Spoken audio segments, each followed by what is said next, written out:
Bonjour, je vous appelle du mémorial de la Shoah à Paris.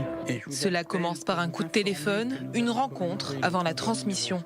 Dans J'aimerais qu'il reste quelque chose, le réalisateur Ludovic Canté raconte des histoires intimes à travers les coulisses d'un service méconnu du mémorial de la Shoah. 39, mon frère, moi et puis 2 camarades qui ont été déportés. Chaque semaine, des bénévoles rencontrent des survivants pour recueillir objets, textes et photos d'époque. Une démarche qui va bien au-delà de la simple récolte d'archives et qui a tout de suite interpellé le cinéaste. Évidemment, les gens, ils n'arrivent pas en déposant leurs archives et puis au revoir, quoi. Il y a tout un processus de discussion, de prise de notes.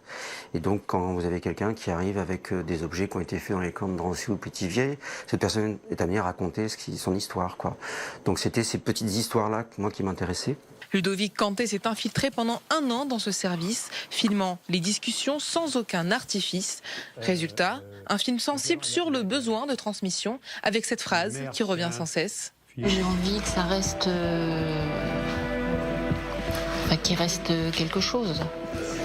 Un documentaire qui s'éloigne des modèles du genre, plus proche du travail du photographe Raymond Depardon que de celui de Claude Lanzmann. Bien souvent, quand on filme des gens qui ont vécu la Shoah, on s'attarde qu'à leurs témoignages. Et moi, ce qui m'intéressait, c'était aussi de faire un portrait en creux de tous ces bénévoles qu'on voit rarement au générique des films, alors qu'ils abattent un travail colossal. Et c'était un peu, justement, rendre hommage aux petites mains, parce que je trouvais que c'est tout aussi intéressant de filmer celle qui écoute et celle qui parle, celle qui reçoit et celle qui donne. Tourné en 2014, le film n'a jamais paru aussi actuel après la montée de l'antisémitisme en France et la méconnaissance de la Shoah chez les jeunes générations. Une œuvre humaniste essentielle à découvrir le 13 novembre au cinéma.